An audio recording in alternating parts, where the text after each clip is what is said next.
Hi fellow heirs, welcome back to Weekday Wind Down with the Word, where we are reading through the book of Exodus. And today we will be reading the 12th chapter of Exodus in the NLT version. So without any further ado, let's start reading.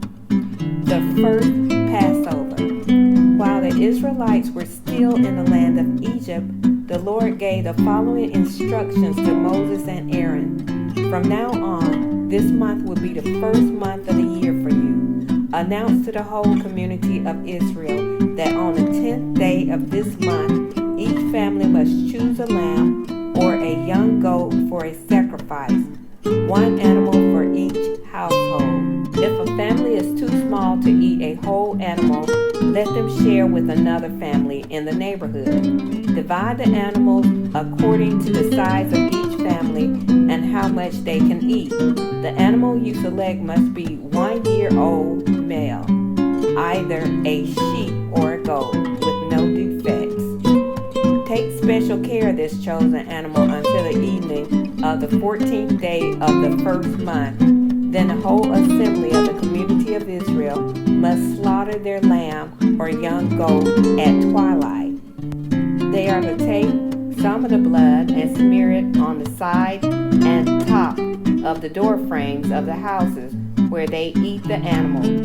That same night they must roast the meat over a fire and eat it along with bitter salad greens and bread made without yeast. Do not eat any of the meat raw or boiled in water. The whole animal, including the head, legs, and internal organs, must be roasted over fire. Do not leave any of it until the next morning. Burn whatever is not eaten before morning. These are your instructions for eating this meal. Be fully dressed, wear your sandals, and carry your walking sticks in your hand. Eat the meal with urgency, for this is the Lord's Passover.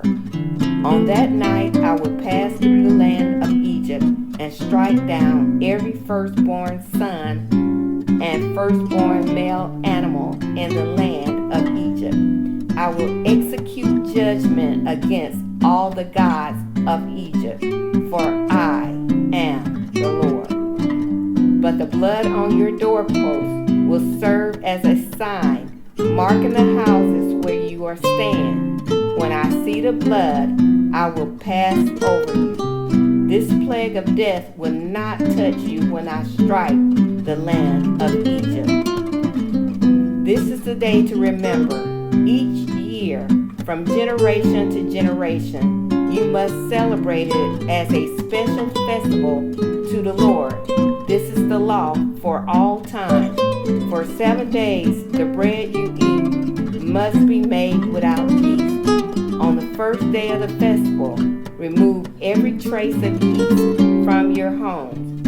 Anyone who eats bread made with yeast during the 7 days of the festival will be cut off from the community of Israel. On the first day of the festival, and again on the 7th day, all the people must observe an official day for holy assembly. No work of any kind may be done on these days except in preparation of food. Celebrate this festival of unleavened bread, for it will remind you that I brought your forces out of the land of Egypt on this very day. This festival will be a permanent law for you. Celebrate this day from generation to generation. The bread you eat must be made without yeast from the evening of the 14th day of the first month until the evening of the 21st day of that month. During these 7 days, there must be no trace of yeast in your home. Anyone who eats anything made with yeast during this week will be cut off from the community of Israel. These regulations apply both to the foreigners living among you and to the native-born Israelites.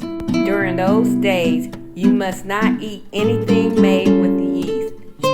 Wherever you live, eat only bread made without yeast.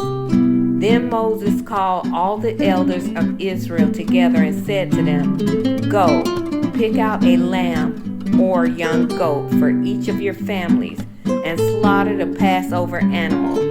Drain the blood into the basin. Then take a bundle of hyssop branches and dip it into the blood. Brush the hyssop across the top and sides of the doorframe of your houses. And no one may go out through the door until morning. For the Lord will pass through the land to strike down the Egyptians. But when he sees the blood on the top and sides of the doorframe, the Lord will pass over your home. He will not permit his death angel to enter your house and strike you down." And I am going to stop here at verse 23 because there's no way I can read the whole chapter in the time that I have. So I will read the rest tomorrow. So I hope you would join me tomorrow for the second part of Exodus 12 in the NLT version. And I thank you so much for listening today to Weekday Wind Down with the Word. This is really some deep stuff. And there's all kind of references in here that I can relate to life. And I can see it in other parts of the Bible. But I want to see what you have to say because iron sharpens iron. And I want others to also read what you have to say. But you can really relate a lot of this to your own life and to things that's going on around us today. But please tell me in the description section or the comment section below if the Lord is speaking something in particular to you, or if he is showing you something in this chapter that you've never seen before. It's always interesting and exciting when God shows you something in scripture that he's never shown you before when you've read it a number of times before. I mean, he just brings it, that just brings it even more alive. So I'm going to leave it right here. Thank you once again for listening to Weekday Wind Down with the Word, and have a blessed day. Bye.